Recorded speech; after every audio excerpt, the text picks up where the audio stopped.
ایک خواب میں اللہ سے کہہ رہا ہوتا ہوں کہ یا اللہ میں صرف اپنا ٹائم ویسٹ کر رہا ہوں اور ان خوابوں پہ کوئی بھی یقین نہیں کرنے والا. تو اللہ نے کہا نہیں قاسم، جب میں کسی کام کا ارادہ کرتا ہوں تو پھر میں اس کو کر کے چھوڑتا ہوں. پھر میں نے کہا کہ نہیں، میں خاتم النبیین محمد صلی اللہ علیہ وآلہ وسلم کا انتظار کرتا ہوں کہ وہ کیا فرماتے ہیں. یہ پیغام دیا تھا سارے صحابہ کو کہ میرا یہ جو عمل ہے یہ پوری آنے والی امت کو یہ بتانا ہے آپ لوگوں کو.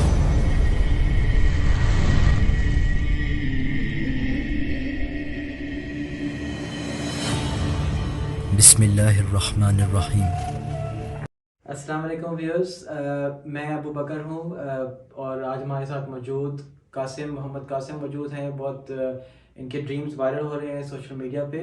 آج ہم ان کے سامنے کچھ سوالات رکھیں گے بیسڈ آن دا کامنٹس کے جو لوگ کر رہے ہیں ان کے بارے میں، جو ان کے بارے میں ریویوز دے رہے ہیں، اس کے بیس پہ کریں گے. تو قاسم صاحب پہلے آپ بتائیں آپ کیسے ہیں؟ ٹھیک ہے جی اللہ کا شکر ہے.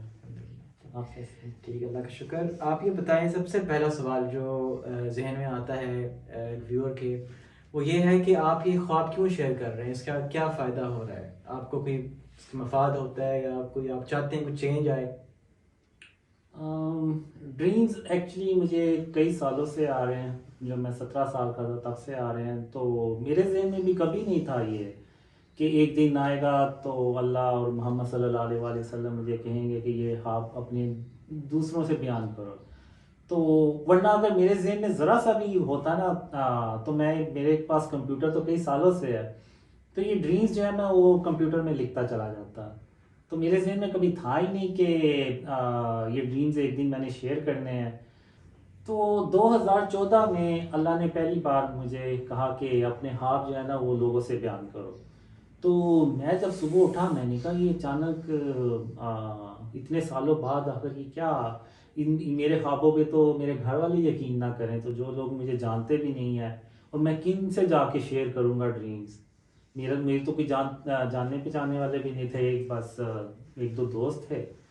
تو پھر میں نے کہا کہ نہیں، میں خاتم النبیین محمد صلی اللہ علیہ وآلہ وسلم کا انتظار کرتا ہوں کہ وہ کیا فرماتے ہیں.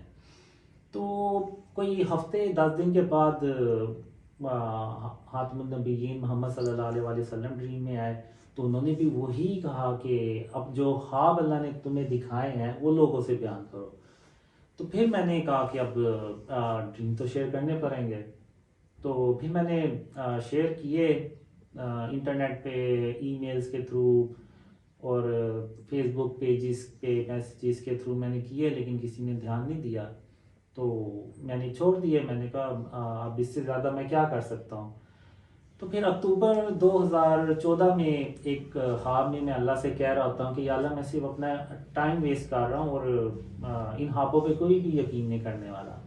تو اللہ نے کہا نہیں قاسم، جب میں کسی کام کا ارادہ کرتا ہوں تو پھر میں اس کو کر کے چھوڑتا ہوں اور مجھے روکنے والا کوئی بھی نہیں ہوتا.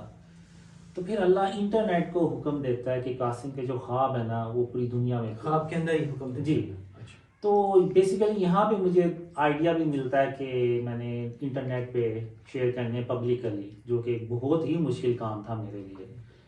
تو پھر بھی یعنی میں نے ڈیسائیڈ کرتے کرتے 2-3 مہینے لگا دی، اور میں نے جنوری 2015 سے پھر انٹرنیٹ پہ ڈریم شیئر کرنا شروع کیے.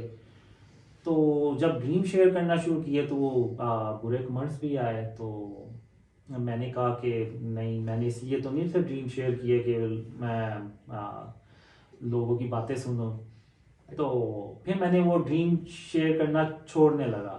تو پھر خاتم النبیین محمد صلی اللہ علیہ وآلہ وسلم کوئی 8 یا 10 اکتوبر 2015 کو ڈریم میں آئے، اور ان کی آواز کافی افسردہ تھی. تو پھر آپ صلی اللہ علیہ وآلہ وسلم کہتے ہیں کہ قاسم اس کام کو نہیں چھوڑو اور اللہ کی رحمت سے مایوس نہ ہو، اور اللہ تمہاری مدد کر رہا ہے اور اس کام کو کنٹینیو رکھو. تو ان کی افسردہ آواز سے میں اندازہ میں لگا لیا کہ آپ صلی اللہ علیہ وسلم چاہتے ہیں کہ میں اس کام کو کنٹینیو رکھوں. تو پھر جب میں صبح اٹھا تو میں نے کہا کہ آپ صلی اللہ علیہ وآلہ وسلم کے لیے تو جان بھی حاضر ہے، تو یہ تو صرف کمنٹس ہیں. تو میں نے کنٹینیو رکھا پھر اس کو. پھر بھی آ رہا تھا مجھے کہ کوئی بلیو بھی نہیں کر رہا، اور زیادہ تر نیگیٹو کمنٹس ہی ہیں. تو پھر بھی میرے دل میں یہ چیزیں تھیں. تو پھر مارچ 2015 میں اللہ نے مجھے خواب میں کہا قاسم یا تو وہ کام کرو جس کا میں نے تمہیں حکم دیا ہے یا پھر ان اندھیروں میں ہمیشہ ہمیشہ کے لیے پڑے رہو. تو پھر میں نے کہا کہ اگر میں ان اندھیروں میں بھی پڑا رہوں گا تو موت مجھے وہاں بھی آ جانی ہے. اور جیسا کہ اللہ مجھے کہتا ہے کہ یہ ان خوابوں کو شیئر کرو تو اللہ میری مدد کرے گا اور لوگ یقین بھی کریں گے. تو مجھے یہ کام کرنا چاہیے اور اللہ پہ ایمان. اچھا ایک اس سے ایک اور سوری آپ کو ایک اور سوال اس سے مجھے آتا ہے ذہن میں کہ آپ نے لوگوں کے بلیف کی بات کی. تو لوگ ہیں بعض اوقات سوشل میڈیا پہ جو ایکٹیو ہیں یوٹیوبرز ہیں وہ آپ کی ڈریمس بہت زیادہ بلیو کر رہے ہیں اور وہ اس طرف لے جاتے ہیں بات کہ آپ کے فیوچر میں کی پوزیشن ہولڈ کریں گے. یا کچھ نیگیٹو یوٹیوبرز بھی ہیں وہ یہ کہتے ہیں کہ آپ کچھ دعویٰ کریں گے آگے جا کے. کیا آپ نے ان میں سے کچھ لوگوں کو ہائر کیا ہے یا کچھ ایسے معاملہ ہے یا نہیں؟ میرا کسی سے کوئی تعلق نہیں ہے، نہ میری کبھی جو ابھی یہ جو ثاقب صاحب ہیں ان سے بس سلام دعا ہوئی تھی، میری کبھی ان سے ملاقات بھی نہیں ہوئی. اصل میں ہوتا یہ ہے کہ جو ڈریمز پہ بلیو کر رہے ہیں وہ کچھ زیادہ آگے چلے جاتے ہیں، جو مخالفت کرتے ہیں وہ بہت ہی آگے چلے جاتے ہیں. وہ بس کہتے ہیں کہ یہ جھوٹ بول رہا ہے اور یہ کوئی دعویٰ کرے گا. مجھے اتنے سال ہو گئے، اگر میں نے کوئی یہ کام کرنا ہوتا تو میں جوانی میں کتنے سال کرتا. ہو گئے آپ کو مجھے ڈریم شیئر کرتے ہوئے اگر آپ دیکھیں تو 2014 سے 8-9 سال تو ہو گئے ہیں. آپ کوئی ایک ویڈیو کوئی ایک کلپ دکھا دیں جس میں میں نے کوئی ایون بھری بات بھی کی ہو. تو اللہ تو میری مدد کر رہا ہے. آپ بھی ڈریم سے بلیو کر رہے ہیں، آپ یو کے میں رہتے ہیں، آپ وہاں سے آئے بھی، مجھ سے ملے بھی. تو میں نے تو نہیں آپ کو فورس کیا. اگر اللہ نے آپ کے دل میں یہ بات ڈالی ہے تبھی آپ نے بلیو کیا ہے. تو جب اللہ میری مدد کر رہا ہے، ایسے ہی اللہ میری مدد کر رہا ہے، تو مجھے کیا ضرورت پڑی ہے نعوذ باللہ کوئی دعویٰ کرنے کی یا اپنے پاؤں پہ کلہاڑ مارنے کی. چلیے یہ بات تو کلیئر ہو گئی کہ آپ کوئی دعویٰ کرنے کا ارادہ بھی نہیں رکھتے اور آپ اس بات سے اور بالکل نعوذ باللہ میں اس لیے بھی یہ ڈریم اس لیے نہیں شیئر کر رہا کہ میں لوگوں کے ایمان جو ہیں ان کو خطرے میں ڈالوں اور وہ جو لوگ ہیں وہ اپنے گھر والوں سے بری ان کو ٹف ٹائم ملے. تو انشاءاللہ میں بھی یہی ہوں اور آپ لوگ بھی یہی ہیں، اور آپ کبھی نہیں سنیں گے کہ میرے منہ سے کوئی انشاءاللہ کبھی کوئی بھری بات بھی نہیں سنیں گے. اور ایسا کبھی نہیں ہونے والا کہ میں کوئی جی. تو جزاک اللہ خیر، آپ نے بات کلیئر کر دی. ایک اور سوال جو کمنٹس میں آتا ہے، لوگ سوال کرتے ہیں پاکستان کے متعلق کہ پاکستان ایک اسلامی ریپبلک ہے اور اسلامک ریپبلک آف پاکستان اسلام کے نام پہ بنا اور واحد اسلامی طاقت ہے جو ایٹمی قوت بھی ہے. تو آلریڈی ایک اسلامی شناخت تو ہے پاکستان کی. تو آپ کی ڈریمز کے کیا اس کے بیسڈ آن یور ڈریمز آپ کیا کہتے ہیں کہ پاکستان میں اسلامی ملک ہے کہ نہیں ہے؟ دیکھیں یہ پاکستان ہم نے اللہ کے نام پہ حاصل کیا، یعنی پاکستان کا مطلب کیا لا الہ الا اللہ. اسلامک ملک تو ہے لیکن شرک سے بھرا ہوا ہے. اب شرک سے کیسے بھرا ہوا ہے؟ اب آپ دیکھیں ایون آپ لاہور میں گھومیں یا کسی بھی شہر میں چلے جائیں، آپ کو اسٹیچوز نظر آئیں گے، بت نظر آئیں گے، ڈیکوریشن کے نام پہ اتنے اتنے آپ کو بت ملیں گے. وہ ہیں تو وہ بت ہی نا، ان کی آپ نام چینج کر کے کچھ بھی کر دیں آپ تو، لیکن وہ ان کی جو پریزنس ہے، ان کی جو وہ چیز ہے وہ تو بت ہی ہے نا. اب قیامت کے دن اللہ کہے گا کہ ان میں جان ڈال کے دکھاؤ، تو کیسے ڈالیں گے؟ تو یہ چیز جو ہے یہ بت آپ کو پورے پاکستان میں نظر آئیں گے آرٹ اور کلچر کے نام پہ. کہیں پہ وہ چلے جائیں تو وہ راؤنڈ اباؤٹ پہ انہوں نے گھوڑے بنائے ہوئے ہیں، کہیں پہ وہ گائے بنی ہوئی ہے، کہیں پہ ہاتھی بنے ہوئے ہیں. اور اگر آپ ہاؤسنگ سوسائٹیز میں چلے جائیں تو آپ کو اور طرح کے وہ ملیں گے. ایون میں نے 1-2 تصویروں میں دیکھا بھی تھا کہ وہ ارطغرل غازی کا جو مجسمے ہیں وہ بنائے ہوئے ہیں. وہ تو ایک اسلامی ہیرو ہے، اس کا بھی انہوں نے بنا دیا. جی بالکل. اور اگر آپ دیکھیں تو جو پاکستان کے جو شہداء ہیں ان کے بھی مجسمے بنے ہوئے ہیں. تو یہ سب فارم آف شرک ہے. یہ وہی بت ہیں جن کو کہ آپ صلی اللہ علیہ وسلم نے فتح مکہ کے اوپر توڑے تھے.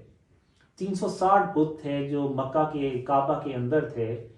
تو آپ صلی اللہ علیہ وسلم نے خود اپنے ہاتھوں سے وہ توڑے تھے، اور یہ پیغام دیا تھا سارے صحابہ کو کہ میرا یہ جو عمل ہے یہ پوری آنے والی امت کو یہ بتانا ہے آپ لوگوں تو نے۔ جب تک شرک کا خاتمہ نہیں ہوگا تب تک اسلامی ملک نہیں ہے مکمل طور تب تک اللہ کی مدد نہیں ہے۔ اللہ کی مدد نہیں آئے مجھے ایک ڈریم میں اللہ نے یہ کہا تھا کہ قاسم یہ دنیا اتنی شرک سے بھری ہوئی کبھی نہیں تھی جتنی یہ آج شرک سے بھری ہوئی ہے۔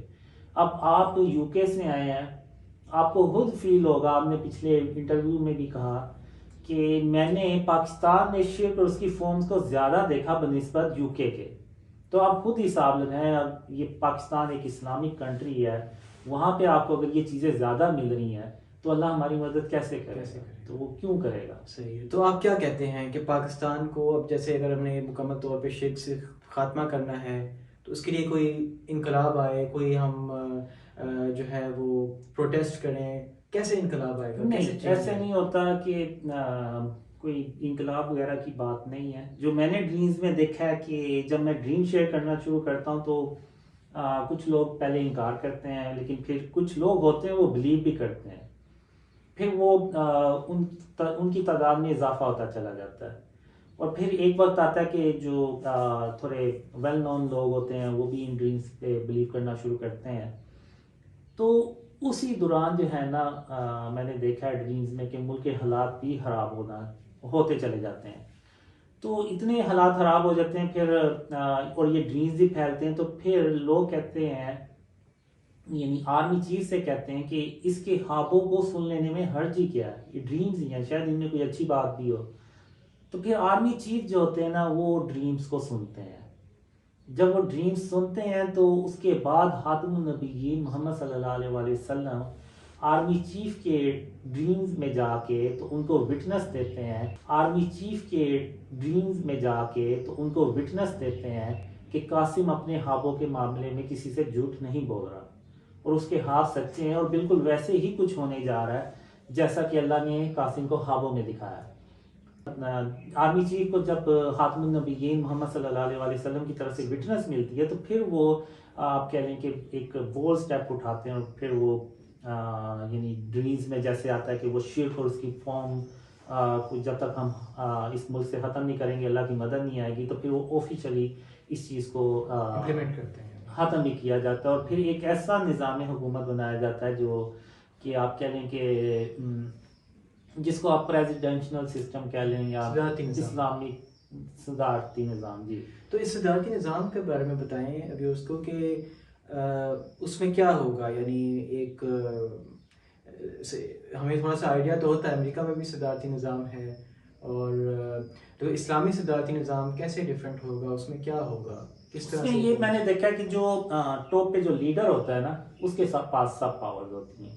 ابھی کیا ہے کہ کوئی بھی حکومت بن گئی ہے تو وہ کولیشن کے بغیر بنتی ہی نہیں ہے، سب کو کسی پارٹیز کو ملانا پڑتا ہے، پھر ظاہر سی بات ہے مفادات بھی آ جاتے ہیں، پھر کبھی کوئی ناراض ہو رہا ہے اس کو راضی کرنا ہے، کبھی کوئی ناراض ہو رہا ہے اس کو راضی کرنا ہے، ایک بل پاس کروانا ہے، لوبی وہ جو سابق وزراء اعظم بیان دیتے ہیں کہ وہ پھر اکٹھے کرنے پڑتے ہیں لوگ کہ بل پاس ہو جائے، تو وہ چیز اس میں اس سسٹم میں وہ چیز نہیں ہوتی۔ صحیح ہے، وہ لیڈر کے پاس پاورز ہوتی ہیں، وہ جو فیصلہ کرتا ہے، اور چونکہ ملک کو شرک اور اس کی اقسام سے بھی پاک کیا جاتا ہے تو وہ جو لیڈر ہوتے ہیں وہ بھی اللہ اور اس کے رسول صلی اللہ علیہ وسلم سے محبت کرنے والے ہوتے ہیں، تو پھر اللہ بھی مدد کرتا ہے، وہ پھر جو پلان بناتے ہیں، جو وہ حکم دیتے ہیں تو اللہ ان کی مدد کرتا ہے، وہ پھر پلانز کامیاب ہوتے ہیں، پاکستان ترقی کرتا ہے، اور پاکستان بہت تیزی سے ترقی کرتا ہے انشاءاللہ۔ جی انشاءاللہ۔ چلیں، یہ تو آپ کے ڈریمز ہیں، اور اللہ تعالیٰ نے آپ کو جو ڈریمز دکھائے ہیں اس کے بیس پہ آپ اپنے ڈریمز پھیلا رہے ہیں حکم سمجھ کے۔ تو ویورز، اس کے ساتھ ہی ہم اجازت چاہتے ہیں، امید ہے کہ اس کے آپ کی کچھ مسکنسیپشن تھوڑے کلیئر ہوئے ہوں گے، اور جو قاسم صاحب سے ہم نے جو ریویو لیا ہے کامنٹس کے بارے میں اس سے آپ کو مزید علم میں اضافہ ہوا ہوگا۔ آپ سے اجازت چاہتے ہیں، اللہ نے کے